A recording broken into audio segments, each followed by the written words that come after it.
Moi, c'est Monk E. Bienvenue sur Culture. Quand j'apporte du nord de Montréal, je raconte mes contes sur plusieurs continents. L'unité du don présent, même si le nombre est grand. L'inverse d'un conquérant, unifié qui conquérant. Quand j'avais 6 ans, mes parents ont adopté une orpheline haïtienne. Et donc, j'ai grandi avec une proximité au racisme institutionnalisé, aux différences de privilèges et ainsi de suite. Et donc, rapidement, d'être un être dans une famille philosophe, je me devais de devenir un chercheur de justice et un chercheur de vérité. Déjà à 15 ans, 14 ans, je faisais du pouce. Je venais à Montréal sur le pouce. Je venais voir les shows des Francopholies. Et donc à 16 ans, je me suis pris un appartement à Longueuil. À 17 ans déjà, je vivais de mon art. Mais c'est à 19 ans que vivre de mon art était devenu une chose internationale. J'ai été choisi pour représenter le Canada à Sao Paulo, au Brésil, pour une convention de muralisme. À partir de là, mon parcours est devenu la manifestation des rêves d'enfant que j'avais à l'époque. Et tu vois, maintenant, je suis rendu à 74 tournées internationales. J'ai des murales et des concerts dans 28 pays à travers le monde. Et donc, pour moi, c'est ça, je pense, qui fait l'excentrisme de comment je m'habille et de qui je suis. C'est que je suis la galerie d'art des parcours et des collaborations que j'ai vécues auparavant.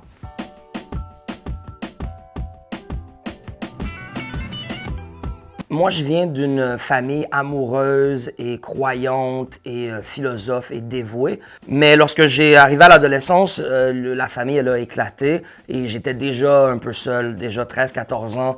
Moi, ma mère, elle a fait quelques tentatives de suicide. C'était les hôpitaux psychiatriques à répétition. Mon père, il perdait la cape aussi un peu à travers tout ça. Les parents qui divorcent.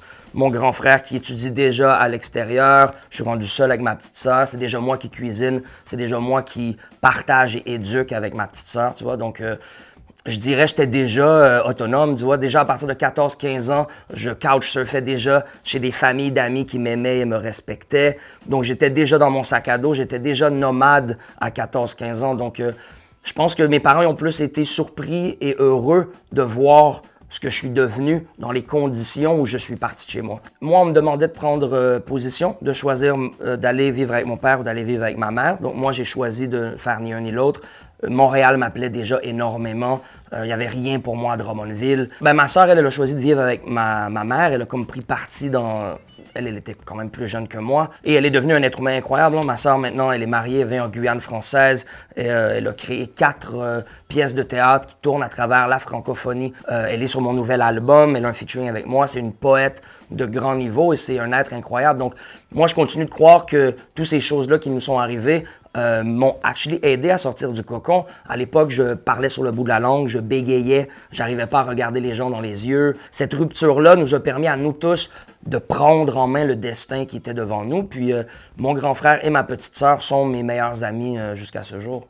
Au-delà d'être à la mode, car on sera la mode dans l'avant-garde quand le mental et l'esprit parlent à l'homme. Le curateur de l'exposition de Salvador Dali à Montréal m'a demandé de collaborer. Et donc, on m'a demandé de peindre en direct pendant 2 heures et de faire 1 heure de poésie ou de show. Au-delà de ton désir d'être ou de ne pas être vacciné, moi, je ne suis pas pour la passe vaccinale. Je crois que c'est contre nos droits humains. Ceci dit, le musée demandait la passe vaccinale pour voir mon show et j'étais sûrement le seul, donc, dans l'endroit à ne pas avoir la passe vaccinale. J'ai donc choisi de faire un stunt pendant que j'avais l'attention de tous. J'ai pris une aérosol blanche avec un fat cap. Je suis sorti dehors et j'ai écrit « Ensemble » en blanc, en fat cap dans les vitrines d'entrée. Pour moi, ensemble, c'est la compassion, c'est de penser à l'autre, c'est de ne pas diviser. J'ai pris le courage de le faire devant le directeur du musée, devant le curateur de l'exposition, devant mon audience, de dire je me mets vulnérable devant tous. Moi, c'est comme ça que je suis gangster, c'est comme ça que je suis révolutionnaire. Et ça a été magnifique parce que ça m'a poussé à aller même plus loin dans ce que j'avais conceptualisé. Je me suis enfermé à l'extérieur, je me suis verrouillé à l'extérieur. J'ai pas pu re-rentrer. C'est donc le curateur de l'exposition qui est venu m'ouvrir la porte. Puis moi, dans ma tête, je voulais qu'il comprenne que c'était pas contre lui. Tu vois, moi, ça c'est jamais contre l'humain. Et donc, je suis allé rapidement vers l'œuvre que j'avais créée en 2 heures et je l'ai complètement vandalisée devant lui et le public. Et après, j'ai pris le micro et j'ai expliqué que si je détruisais les fenêtres, je me devais aussi d'avoir l'humilité de détruire ma propre œuvre à moi pour mettre au profit le message d'empathie et de compassion que je veux marteler et imprégner de manière impactante dans mes contemporains. Et ça a été magnifique parce que le musée m'a écrit pour me féliciter. Le lendemain, il m'a dit qu'en 20 ans, ils n'ont pas eu un artiste qui a eu du culot et de l'audace et qui a été aussi intéressant et qu'ils allaient continuer à m'ouvrir les portes et à suivre mon parcours. J'ai vendu la toile qui a été détruite. C'est la première toile que j'ai vendue dans mon exposition. Et je te remercie, tu es passé voir l'exposition et ça m'aurait fait un grand plaisir que tu passes avec ta maman voir mes œuvres. C'était ma première exposition solo en 6 ans. Merci à toi d'avoir répondu à l'appel. On nous divise par la couleur de peau. Un humain qui a peur de l'autre, c'est le poisson qui a peur de l'eau. Je pense que les gens conçoivent le rap de manière plus compartimentée qu'il l'est vraiment. Avec Impasse et avec Connaisseur, on échange des conversations profondes depuis un bail. On a des affinités sur le savoir alternatif, sur le mensonge que l'on vit dans les médias et ainsi de suite. Donc, il était facile pour moi de les unifier dans une directive idéologique, tu vois, dans l'idée de on s'associe ensemble parce que notre combat est similaire au niveau philosophique, au niveau des droits humains et tout ça. On utilise l'état d'urgence pour nous enlever de nos droits, nous enlever de nos acquis durement gagnés. Et donc, moi, je crois que le COVID, vrai, pas vrai, je veux dire, il y a des opinions de tous les côtés. Je pense que c'est important d'être ouvert à la thèse, à l'antithèse et de faire une forme de synthèse de tout ça. Et je crois que c'est notre responsabilité en tant qu'artiste de permettre une perspective nouvelle sur une thématique aussi globale que celle-là. Rembrandt, peindre un portrait classique comme Rembrandt. Ça manque énormément. Déjà, moi, je trouve que la plupart des artistes, c'est des peureux. 85% des artistes basent leur succès sur ce qui est déjà approuvé dans le collectif mainstream. Donc oui, moi, je trouve que la plupart des artistes qui sont au sommet présentement ne prennent pas de risques ou ont juste des personnalités ennuyantes. Il faut du piquant, dans l'identité, il faut du flamboyant, il faut un excentrisme.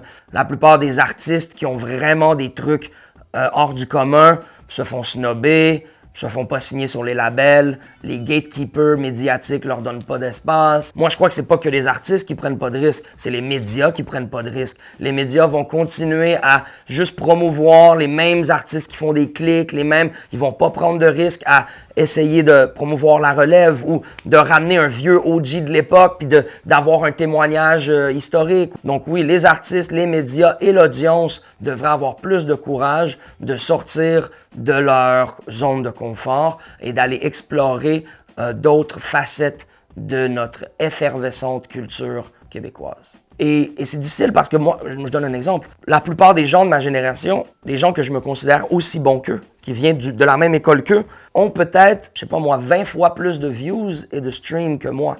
Et donc, pendant toute ma carrière, j'aurais pu choisir de mettre de l'eau dans mon vin et faire un peu plus comme eux. Et j'ai choisi de ne pas le faire parce que je crois que le gain va être plus grand dans ce sacrifice-là. On veut le confort maintenant. Et je crois qu'on veut l'approbation maintenant. Et quand je dis « on », je m'inclus. Je suis toujours attristé quand je poste une murale d'un style que j'ai déjà fait, qui a 1000 likes, puis qu'après je poste une nouvelle peinture à l'huile dans laquelle j'ai mis tout mon âme pour me renouveler, puis que j'ai 125 likes. Moi aussi, je le sens dans l'immédiat. Ah, bon, les gens n'ont pas embarqué sur ce délire-là. Mais j'ai aussi le libre choix de dire non, mon audience va évoluer avec moi par ma recherche du renouveau qui a été constante jusqu'à maintenant dans mon parcours.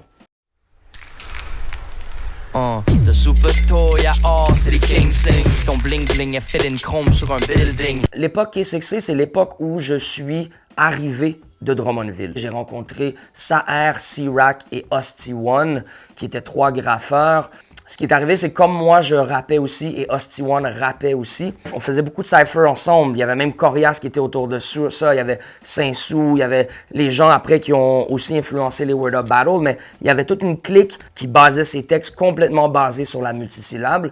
On est maintenant plus d'une 30aine de membres. Chef cuisinier, à monteur vidéo, à acrobates et rappeurs. On touche à différents médiums et comme on vieillit aussi, on a tous différents projets. Heartbeat vient de là, Word Up Battle vient de là, A-Shop qui est un des plus grands labels nord-américains de graffeurs, vient aussi du K6C. K6C était une question.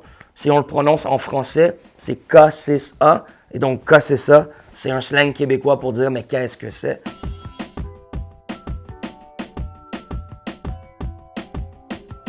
Ben, monk, c'est moine, et moi, je me suis toujours senti un peu exclu du monde matérialiste, du rêve américain, tout ça. Je me sentais dans ma spiritualité à étudier le monde, donc monk est un très bon nom pour moi. Mais quand je suis arrivé pour graffer à Montréal, parce que je suis né à Drummondville, à 16 ans, je suis venu à Montréal, et il y avait déjà un monk qui graffait monk. Et le E pour moi, c'est le 3 à l'envers, dans un miroir avec la réflexion. Le E et le 3 sont la même chose. Le 3 était très important pour moi, et le E aussi. E égale MC2, l'énergie. Je me considérais un moine, mais pas d'une dénomination religieuse particulière. Donc pour moi, c'était important de révéler que j'étais le moine de l'énergie. Je comprenais que la force nous entourait et que moi, je voulais apprendre à canaliser cette force-là.